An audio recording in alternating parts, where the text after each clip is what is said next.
3 siècles après les premières découvertes, l'Égypte ne cesse de nous fasciner. Chaque mois qui passe révèle de nouveaux trésors enfouis sous les sables du désert. On a retrouvé en fait le fragment de nez dans la zone ici lors d'une fouille et donc il a été recollé, il n'était pas parti très loin. Les temples, les pyramides, les nécropoles et les cités antiques sont autant de merveilles qui témoignent de la splendeur passée des pharaons et de leurs héritiers. Les Grecs préparaient un gâteau qu'ils appelaient pyramis, qui avait cette forme-là. En venant en Égypte, ils ont trouvé leur gâteau en pierre avec une taille pharaonique. Ils leur ont donné le même nom. Cette civilisation que l'on croyait disparue se réinvente chaque jour dans l'Égypte du XXIe siècle. Et c'est en voyageant dans l'espace et le temps que nous allons la redécouvrir.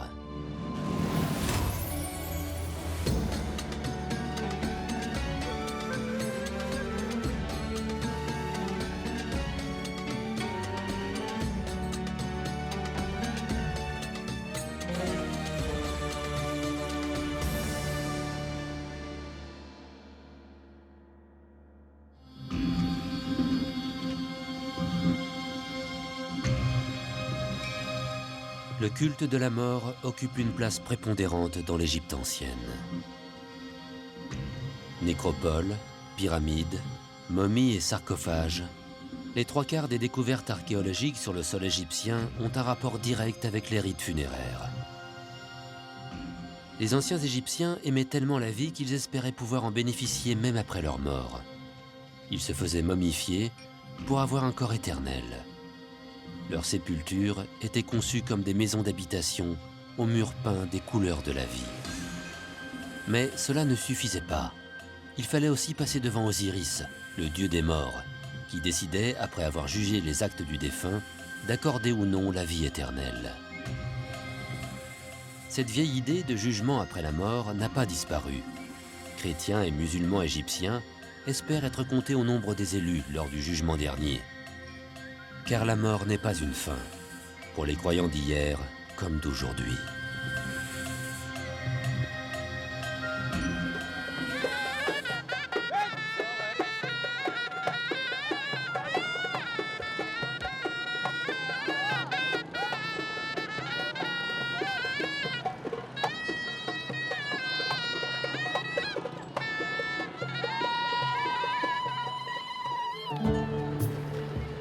À Luxor, la saison des mariages vient de commencer.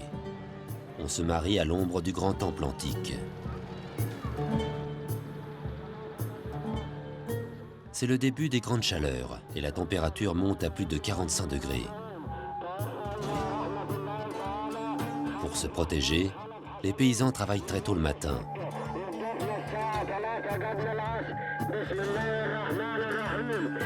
C'est le meilleur moment pour colporter les nouvelles.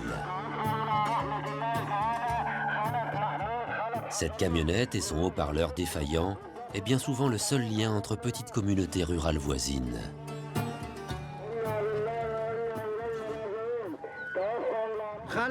Khalaf Mahmoud Khalaf Hassanen est parti vers la clémence de Dieu.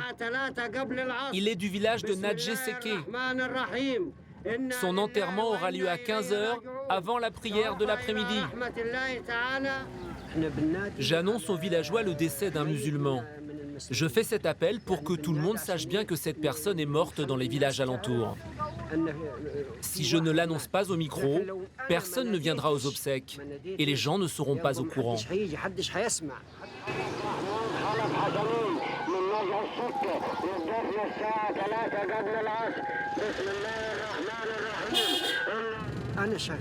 Ça fait 25 ans que je fais ça. Mais c'est pas vraiment mon métier.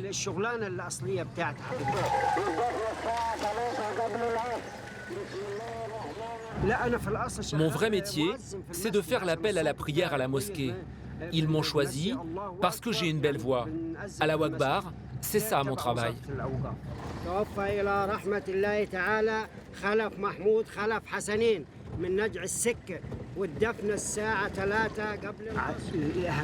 C'est très important pour les gens de rejoindre le cortège et de prier pour le défunt. Comme ça, ils gagnent des récompenses divines. Mais c'est important aussi pour le défunt, car comme on dit chez nous, si 40 personnes prient pour le mort, il ira sûrement au paradis.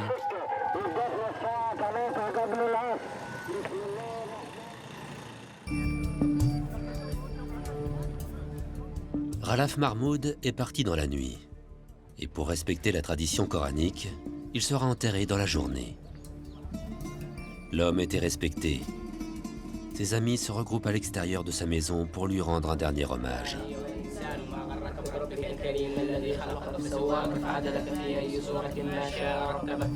À l'intérieur, les proches veillent sur sa dépouille. Conformément à la tradition, le défunt a été placé dans un linceul blanc. Ce sont les hommes adultes qui ont lavé et embaumé le corps. Il est prêt pour son dernier voyage vers le cimetière du village.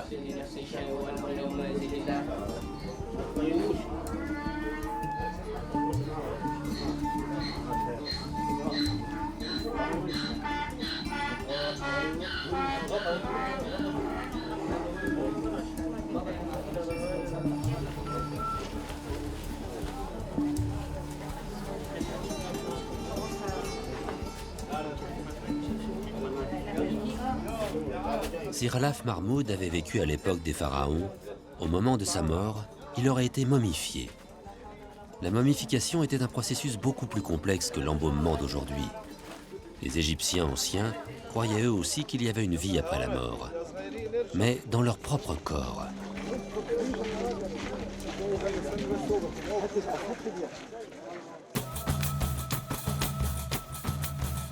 Pour trouver des momies, il faut se rendre dans la capitale. La plupart habitent aujourd'hui au Caire.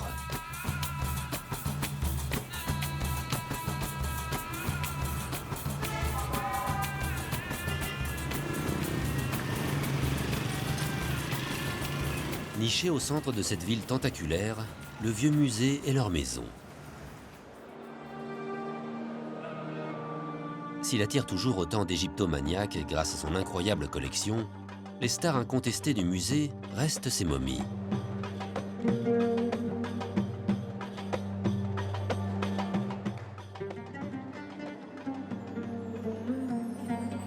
Certaines ont plus de 3000 ans et sont dans un excellent état de conservation. Elles ont été démaillotées pour mieux exhiber leur corps. Une pratique qui date des premiers temps de l'égyptologie au XIXe siècle. Aujourd'hui, par respect pour leur ancienne religion, les momies sont laissées dans leur aspect initial.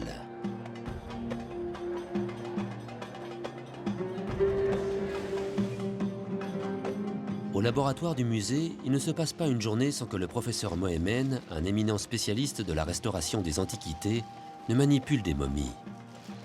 Une fois sortis de leur sarcophage, ils ne touchent jamais à leur gaine faite de cartonnage.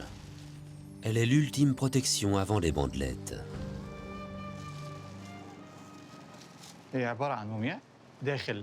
Ici, on a une momie dans un cartonnage en bois d'une seule pièce de forme humaine. C'est grâce aux masques funéraires et aux radiographies que nous avons pu confirmer que c'était bien la momie d'une jeune femme. Elle était âgée à peu près de 22 ans quand elle est décédée.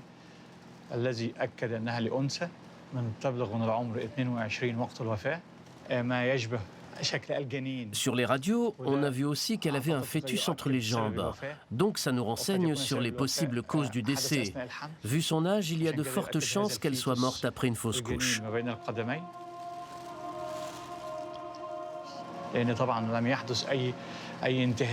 La momie est en parfait état, tout comme les dessins sur le cartonnage. Certains sont même très rares. Ici, par exemple, on a le dieu Khnum devant la jeune fille décédée. C'est magnifique et très rare. L'origine de la momification est sans doute due au hasard. Il y a 6000 ans, les Égyptiens enterraient leurs morts dans des fosses dans le désert. Et ils se sont aperçus que le sable est un très bon conservateur. Par la suite, la croyance dans la vie éternelle les a poussés à trouver des procédés plus performants pour garder un corps dans le meilleur état possible. Pour les plus riches, on utilisait des baumes, des épices et du bitume. Pendant 70 jours, les corps débarrassés de leurs entrailles étaient plongés dans du natron, un sel naturel qui absorbe l'humidité. Tous ces produits coûtaient une véritable fortune.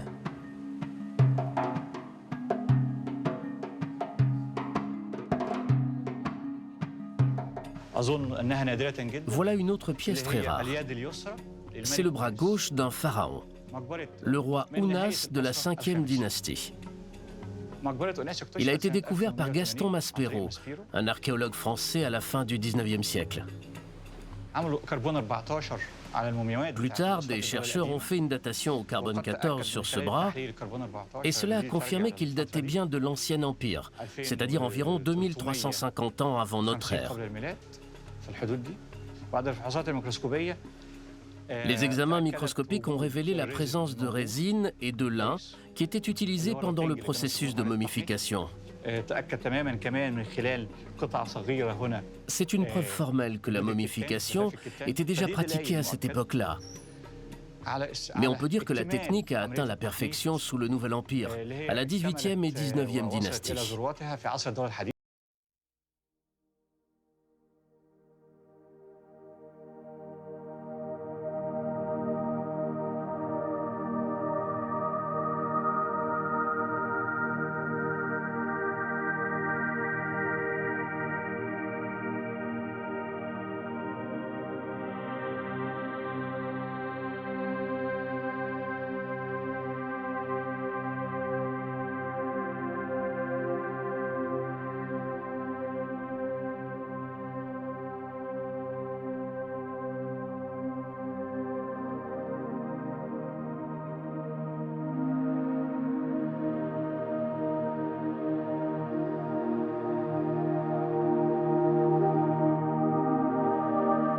Une momie de l'époque romaine avec portrait. On les appelle momies du Fayoum. Elles existaient entre le 1er et le 5e siècle de notre ère, mais celle-là est très particulière. Vous voyez, elle est dessinée sur fond rouge. Il n'y en a que 20 comme ça dans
Dans la région de Luxor, la dépouille de Khalaf Mahmoud rejoint sa dernière demeure, le cimetière de son village. Seuls les hommes participent au cortège. Car d'après le prophète Mahomet, l'hyperémotivité des femmes et des enfants pourrait troubler la sobriété des obsèques. Dans la tradition musulmane, l'enterrement doit se faire dans les 24 heures suivant le décès. Une précaution qui relève du bon sens sous ces latitudes. Le cortège doit parcourir 4 km alors qu'il fait 45 degrés à l'ombre. Il n'y a de Dieu qu'Allah, et Mahomet est son prophète. Voilà ce que scande la foule qui grossit à mesure que le cortège se rapproche de la dernière demeure du défunt.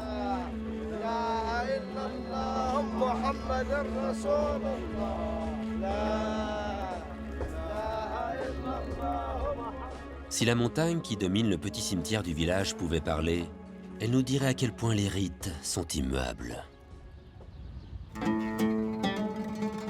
Des cortèges funéraires, La montagne thébaine en a vu passer des milliers depuis l'Égypte antique. Avec plus de 600 tombeaux répertoriés, il faut un peu d'aide pour s'y retrouver. Sameh Michel est guide conférencier. Dès qu'il vient à Luxor, il s'arrange toujours pour passer dans la petite librairie d'Eman, spécialisée en égyptologie, au beau milieu des antiquités. Ça va? J'accompagne les groupes et je les guide à travers l'Égypte et j'essaye de transmettre mon amour pour l'égyptologie à ces gens-là. Il faut être tout le temps à jour. Il y a des découvertes tous les ans, il y a des nouvelles théories tous les ans. Et donc, il vaut mieux. Quand on aime, oui, quand on s'intéresse, j'essaie toujours d'être à jour. Et donc, oui, des bouquins, il faut en avoir et il faut en lire, oui. Même en étant un lecteur chevronné, il faudrait plusieurs vies pour connaître tous les secrets que recèle la montagne thébaine. Afin de s'y retrouver, les égyptologues l'ont découpée en plusieurs parties. La vallée des nobles, la vallée des reines et la vallée des rois.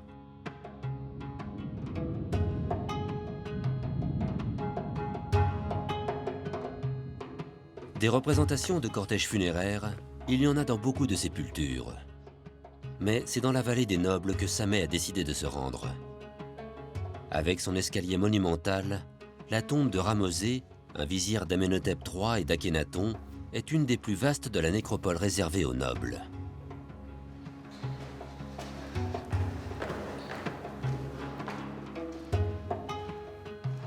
Au fond du tombeau, Sameh trouve ce qu'il est venu chercher. Un cortège funéraire vieux de 3000 ans. On voit les membres de la famille qui avancent ensemble derrière ce cortège funéraire. Ensuite, les porteurs du mobilier funéraire. Le mobilier funéraire, c'est tout le trésor qui serait posé dans la tombe avec le défunt. En fait, le défunt espère vivre dans l'au-delà la même vie qu'il a vécue sur Terre, et encore même en mieux, sans les soucis.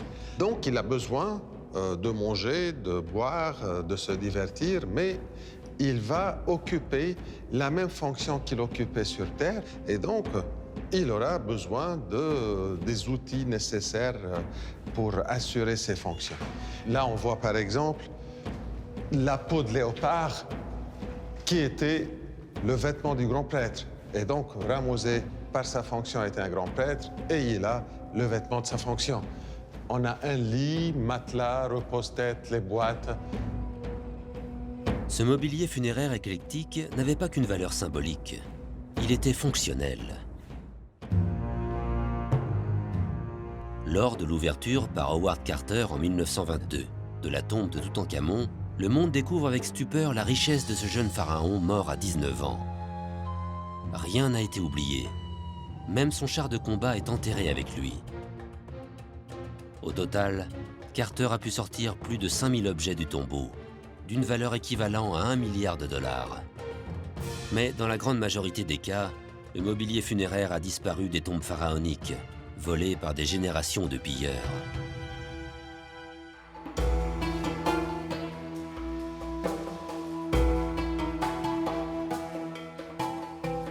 Et là, on a les pleureuses. Et les pleureuses, c'est très intéressant. Voilà, on a des femmes qui montrent leur deuil et leur malheur. Et on voit sur leurs joues les larmes noires, vu qu'elles étaient fardées avec du col. Et en pleurant, le col a coulé sur leurs joues. La tradition des pleureuses n'a pas complètement disparu d'Égypte. L'islam interdit pourtant l'expression de la douleur par de bruyantes lamentations. Les pleureuses professionnelles ont longtemps résisté, mais aujourd'hui, il n'y a plus que dans les petits villages ruraux que la tradition persiste.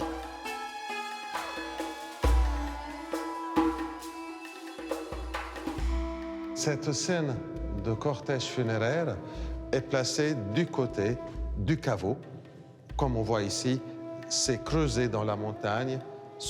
Cette rampe mène au caveau.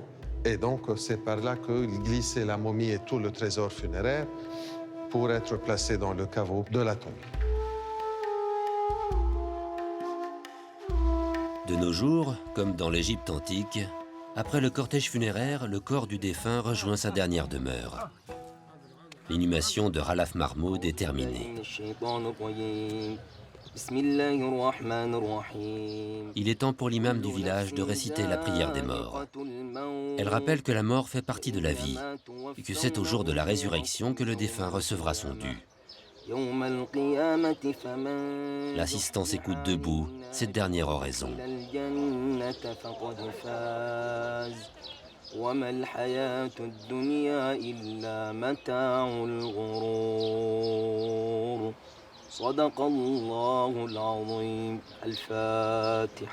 Au fil des siècles, de l'Égypte des pharaons à celle d'Alexandre le Grand, les rites funéraires n'ont cessé d'évoluer, tout comme ceux de l'islam, qui se sont transformés sans cesse au cours de l'histoire.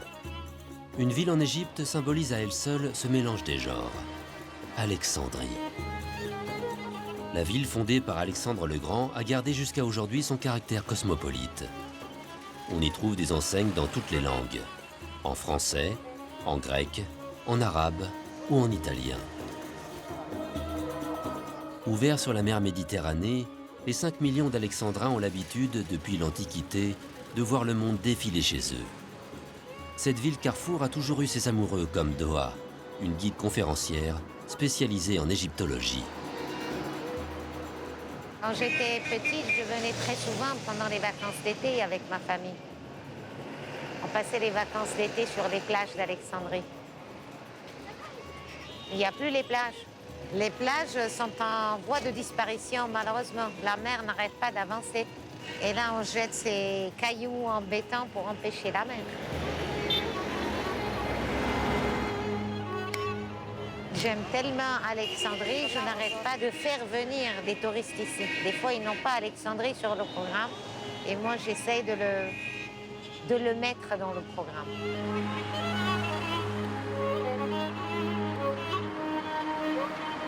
L'histoire d'Alexandrie est riche. Outre le phare disparu qui comptait parmi les 7 merveilles du monde antique, les entrailles de la ville recèlent elles aussi un trésor archéologique. Découverte en 1900 par accident lorsque le poids d'un âne provoqua l'effondrement du sol, les catacombes antiques de la ville ont révélé un univers à part entière. Le monde des morts. On y accède par un escalier en colimaçon sur 3 niveaux.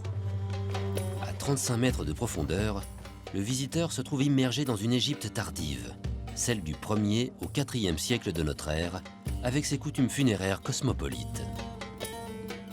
Et là, on est au fond du puits.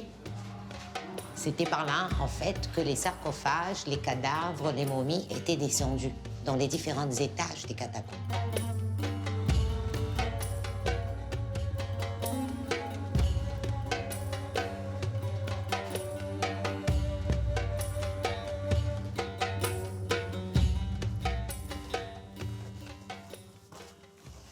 Et là, on est au fond du creusement.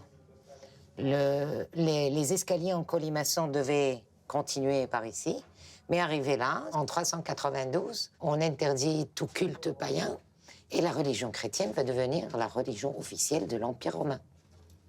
Et là, on arrête le creusement parce que ces rites ne vont plus être pratiqués.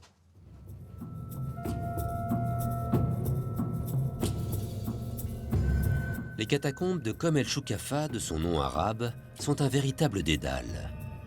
Elles rassemblent plus de 300 sépultures gréco-romaines, dont une grande majorité de loculi. Ces niches funéraires identiques à celles que l'on trouve dans les catacombes de Rome. La tombe qui symbolise le mieux ce mélange des cultes et des rites est aussi la première érigée ici au IIe siècle de notre ère.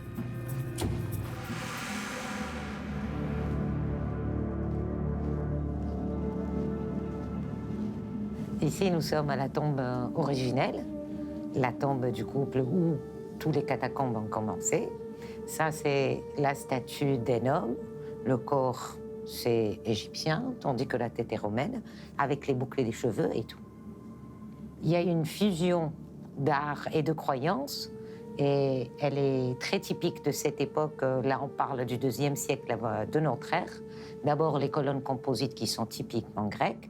Et puis par ici, on a l'agathodémon qui est représenté, et c'est typiquement grec, avec la double couronne égyptienne. Et en plus, au-dessus, il y a un cercle dans lequel il y a la représentation de la méduse pour la protection de la tombe. Et la méduse, d'après les croyances grecques, elle a le pouvoir de transformer en pierre tout ce qu'il a regardé. Et le centre, c'est très égyptien.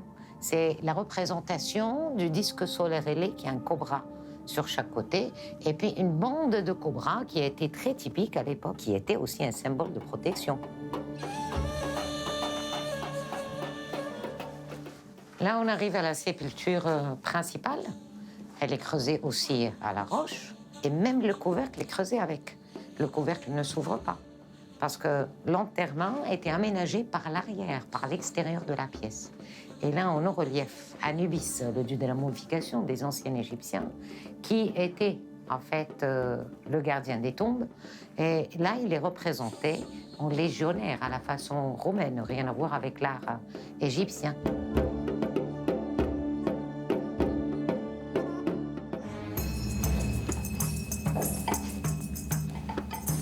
Aujourd'hui comme hier, une fois les funérailles terminées, il faut bien manger un morceau en famille. Les concepteurs des catacombes ont pensé à tout. Une grande pièce typiquement romaine avec un banc en forme de U fait office de salle à manger. Toute la famille va se rassembler ici. Il faut imaginer une table en bois par là, les serveurs qui devaient passer derrière. Les membres de la famille s'arrangeaient, surtout sur le côté gauche, pour donner en fait une sorte de confort à l'estomac pour le remplir au maximum. Il y avait le vin qui allait avec. Et on devait, en fait, manger le dernier repas avec l'esprit du défunt. En Égypte antique, il n'est pas rare que la momie assiste à ce dernier repas avant de rejoindre son caveau. Pour qu'elle profite du spectacle et de la fête, le fils aîné ou un prêtre procède au rituel d'ouverture de la bouche. Véritable cérémonie magique, il doit permettre au défunt de respirer, de manger, d'entendre et de voir dans le monde des morts. Les assiettes dans lesquelles on a mangé, on était censé de les casser en sortant de la tombe.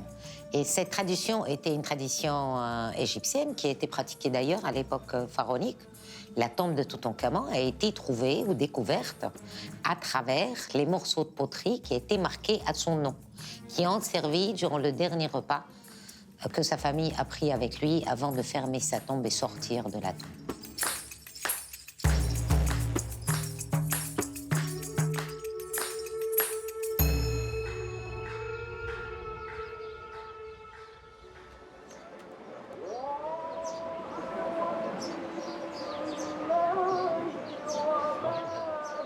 Dans l'islam, les banquets funéraires existent toujours sous certaines conditions. Nous sommes 3 jours après l'inhumation de Ralph Mahmoud. La période de deuil est terminée. Sa famille peut enfin donner un repas en son honneur. Cela se passe en plein cimetière. Un repas frugal et rapide, avec un plat unique en mémoire du défunt.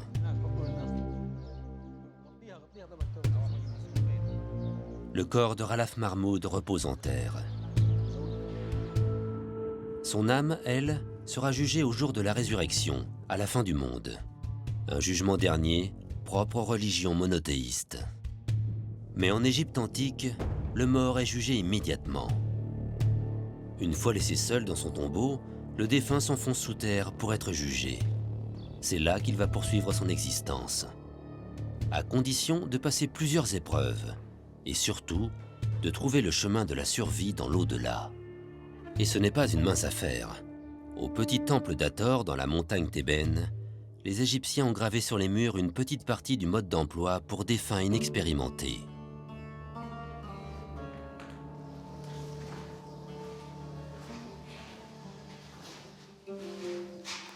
La mort pour l'ancien Égyptien, ce n'était qu'un voyage entre l'ici-bas et l'au-delà.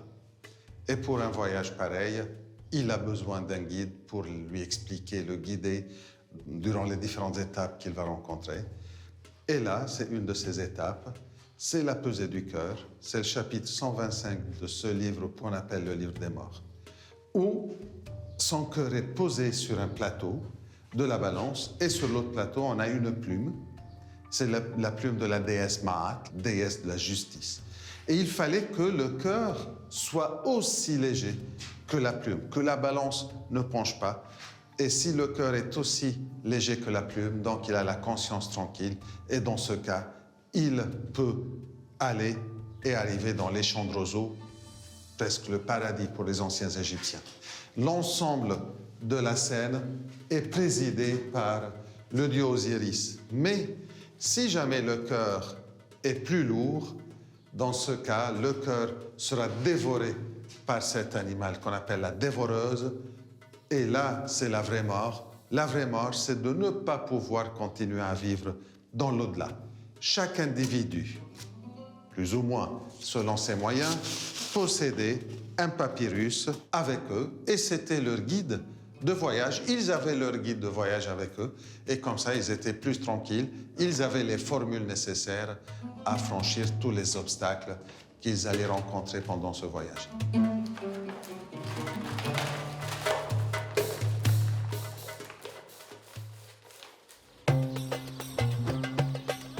Pour permettre aux morts d'emmener un guide de survie dans l'au-delà, il fallait avoir inventé un support d'écriture facile à transporter. Il y a plus de 5000 ans, les anciens Égyptiens inventèrent le papyrus. Le papyrus, c'est la plante emblématique, le symbole de la Basse-Égypte, très souvent représentée sur les parois des temples et des tombeaux. Cette plante aquatique poussait naturellement dans le delta du Nil. De nos jours, il est encore cultivé par quelques paysans. Mais la récolte est compliquée. Difficilement mécanisable, elle se fait à la main, les pieds dans l'eau. Pour Sobi et son fils Ahmed, c'est un travail pénible. Mohamed, viens avec la charrette.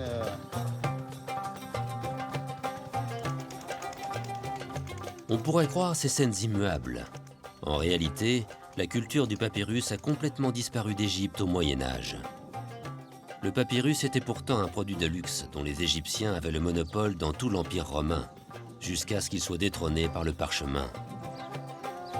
Aujourd'hui, et c'est très récent, on le retrouve dans certains champs. Le papyrus, c'est une plante que les anciens Égyptiens cultivaient bien avant nous.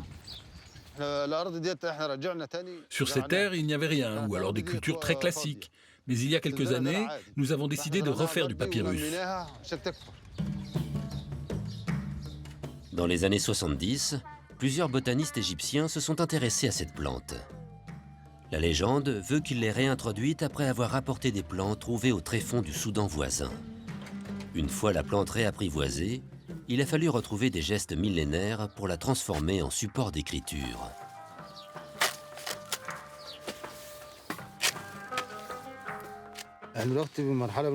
Là, je suis en train de couper des tiges de papyrus qui vont servir à faire des feuilles de papier. Je coupe différentes longueurs qui permettront de faire des feuilles de différentes tailles.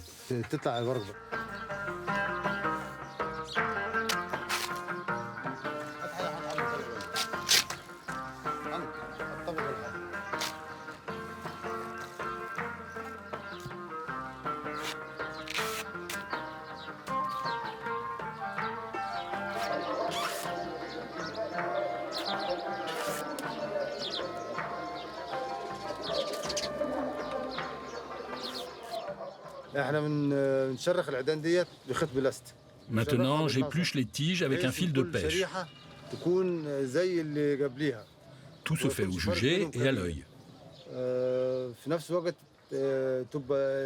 Il faut que les tranches soient identiques, à peu près la même épaisseur, et plus elles sont fines, plus le papier sera beau.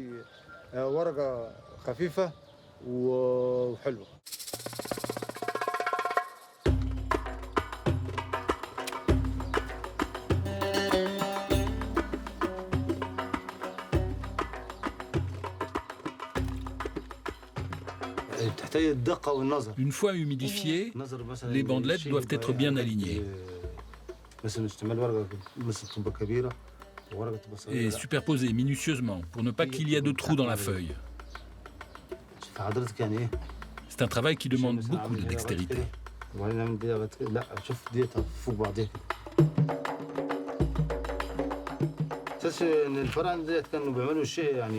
En faisant ça, je me suis rendu compte que les anciens avaient inventé une technique très sophistiquée. Et pour moi, qui ai des moyens modernes, c'est moins dur. Alors que pour eux, ça devait être compliqué.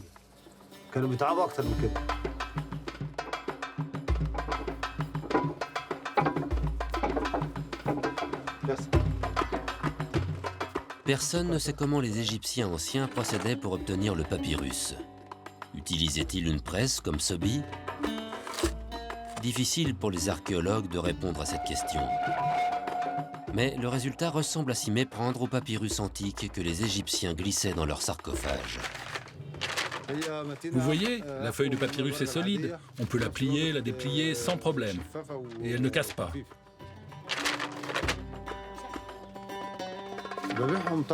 C'est plus solide qu'une feuille de papier normale. Et en plus, elle est légère et transparente. Je les vends à des imprimeurs ou à des dessinateurs de papyrus qui, une fois décorés, les revendent aux touristes.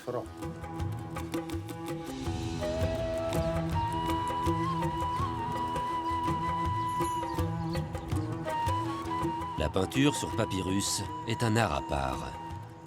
Les peintres qui la pratiquent, comme Ahmed, sont des spécialistes.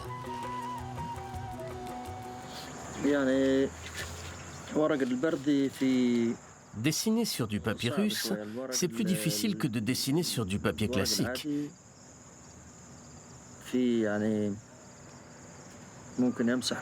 Parce qu'on ne peut pas effacer et tout recommencer.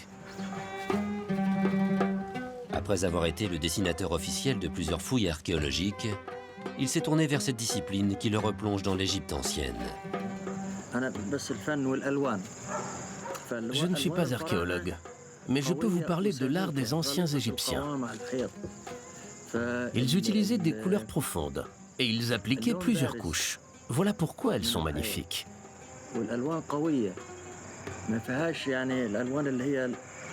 Ils utilisaient aussi des pigments naturels, pas des couleurs chimiques comme aujourd'hui. Ils aimaient les couleurs vives et elles étaient bien fixées au mur. Le dessin aussi était très précis. Je me suis intéressé à tout ça, la courbe de leur dessin, la fixation, les pigments. Et j'ai tenté d'imiter leur art, autant qu'il est possible de le faire. La couleur pour les anciens Égyptiens est très importante. Les temples étaient entièrement recouverts de peinture, leur donnant un aspect criard qu'ils n'ont plus aujourd'hui. La raison? Les sujets du pharaon étaient analphabètes. Ils devaient pouvoir reconnaître les dieux au premier coup d'œil, grâce à leurs couleurs et à leurs costumes. Ainsi, Osiris était peint en vert, la couleur du printemps, pour montrer qu'il avait vaincu la mort. Les représentations peintes ne sont pas dépourvues d'un certain réalisme. En témoigne la différence de couleur de peau entre les sexes. Couleur brune pour les hommes, car ils vivaient à l'extérieur, couleur jaune pour les femmes, qui restaient cloîtrées à l'intérieur des maisons. Les animaux aussi sont représentés de manière très fidèle à la réalité, car ils vont servir aux morts lors de sa vie dans l'au-delà. Qui voudrait manger une pâle imitation d'une perche du Nil ?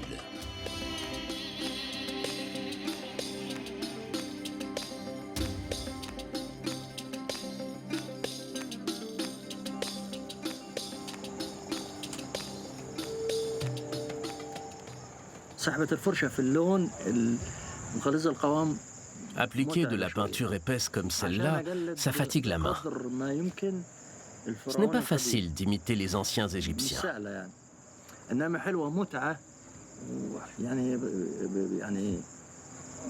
Mais c'est un travail passionnant qui me procure beaucoup de plaisir.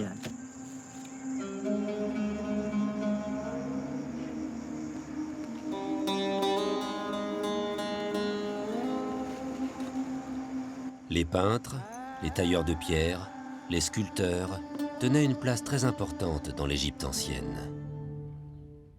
Dans la montagne thébaine, au Moyen Empire, ils avaient même leur village, Der el-Médineh.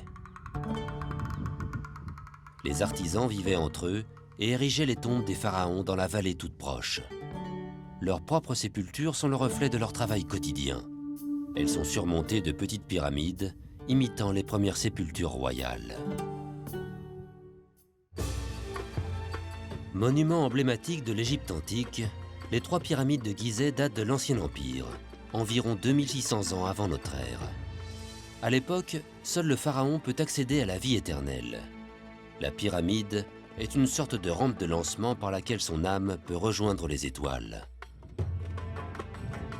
Mais peu à peu, le paradis va s'ouvrir à tout le monde. Chaque Égyptien pourra profiter d'une pyramide à la hauteur de ses moyens. À Der el-Médineh, Senedjem, le chef des artisans de Ramsès II, ne s'en est pas privé. Il s'est fait construire un tombeau surplombé d'une pyramide et des peintures dignes d'une sépulture royale.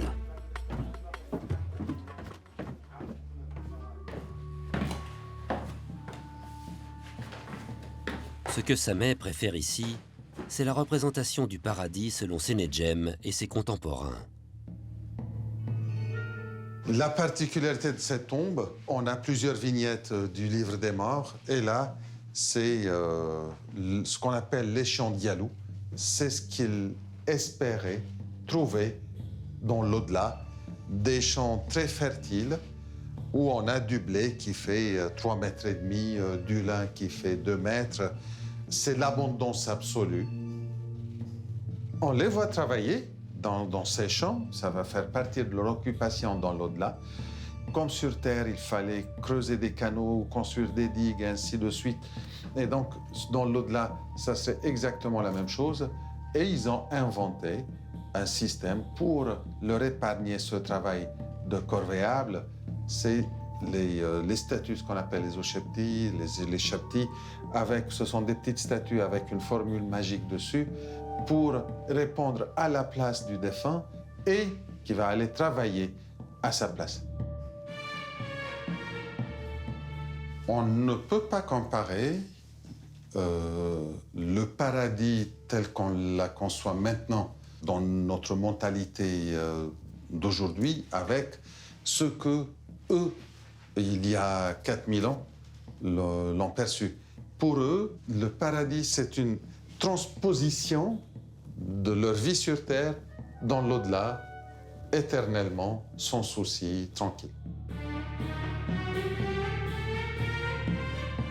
Même si les Égyptiens croyaient au paradis, ils pensaient aussi que les morts venaient rendre visite aux vivants.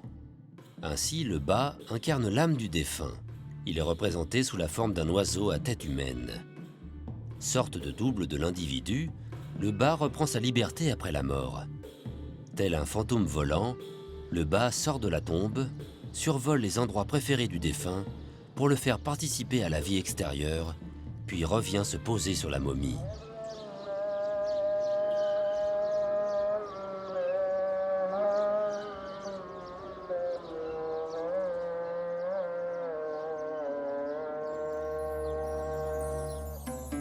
Dans l'Égypte actuelle, ce sont plutôt les vivants qui visitent les morts. Les Égyptiens ont la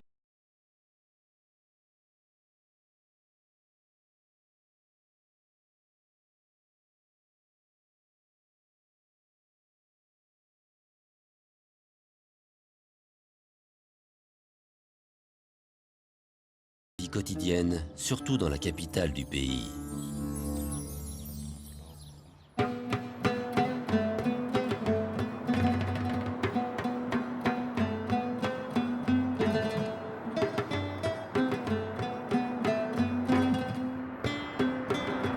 Au Caire, la densité démographique est 10 fois supérieure à celle de Londres. La surpopulation a poussé de nombreux habitants à investir la plupart des cimetières de la ville.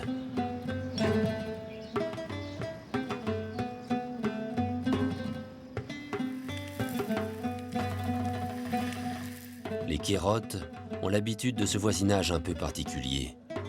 Il n'est pas rare qu'un tombeau leur serve de plateau à thé ou d'étendoir à linge.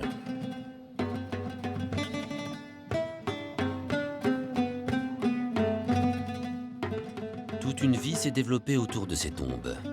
Hassan, un souffleur de verre, habite un de ces quartiers populaires. Personne ici ne s'étonne de la présence d'un artisan en ces lieux. Son atelier donne directement sur des sépultures. La famille d'Hassan réside dans ce cimetière depuis plusieurs générations. Il connaît tous les habitants de son quartier, les vivants comme les morts.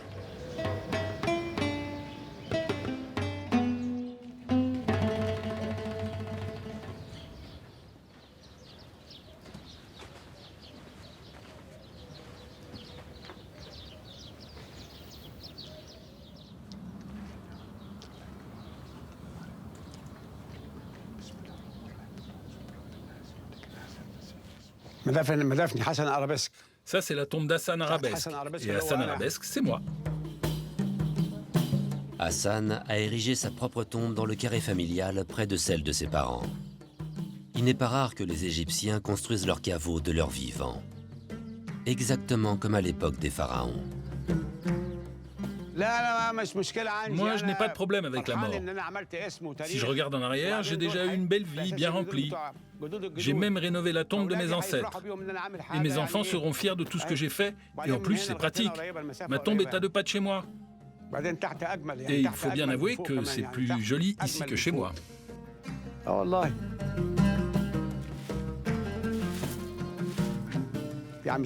C'est vrai que tout le monde n'a pas envie de vivre dans un cimetière.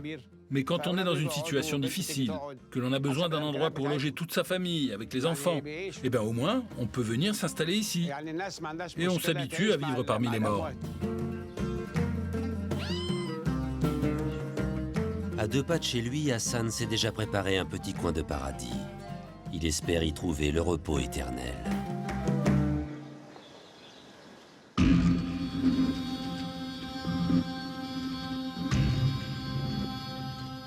En Égypte antique, la vie dans l'au-delà était parfois bien plus mouvementée que de nos jours. Au fond de la vallée des rois, dans la montagne thébaine, des générations de pilleurs attirés par les trésors sont venus troubler la paix des morts.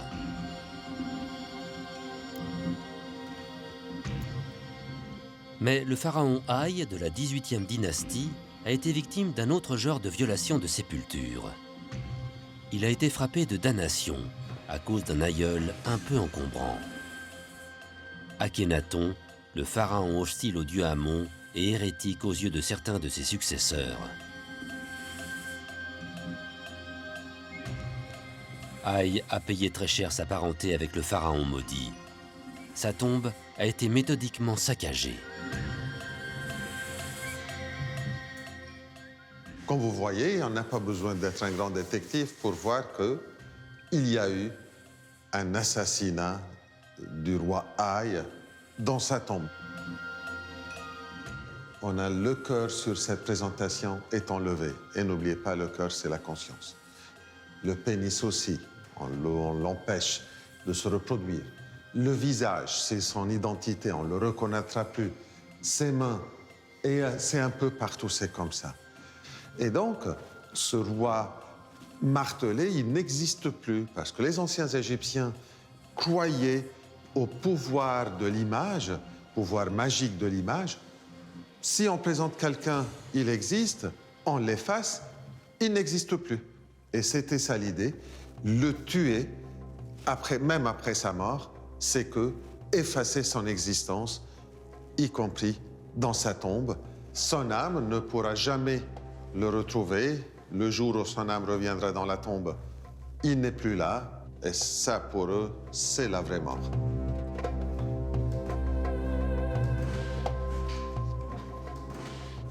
Comme vous voyez ici, ils ont effacé, martelé le nom du roi qui est écrit dans son cartouche. Les anciens Égyptiens croyaient au pouvoir magique du verbe et donc de l'écriture et de l'image. Effacer le nom, donc, il n'existe plus. On l'a tué, encore une fois. Ils ont martelé, mais ils ont raté leur coup. 3000 ans plus tard, je viens de prononcer le nom Haï, et donc, il existe. Ils continuent à vivre. Ce qu'ils ont essayé a échoué.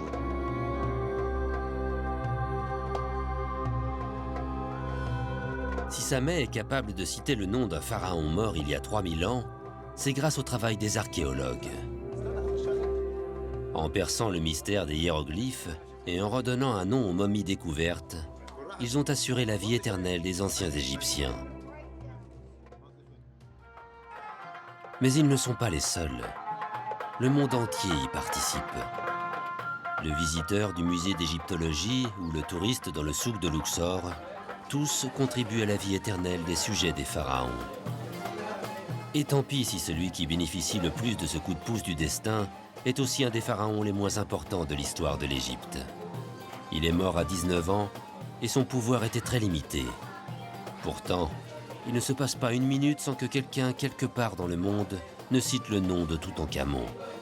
Le plus éphémère des pharaons sera celui qui aura joui de la plus durable des postérités.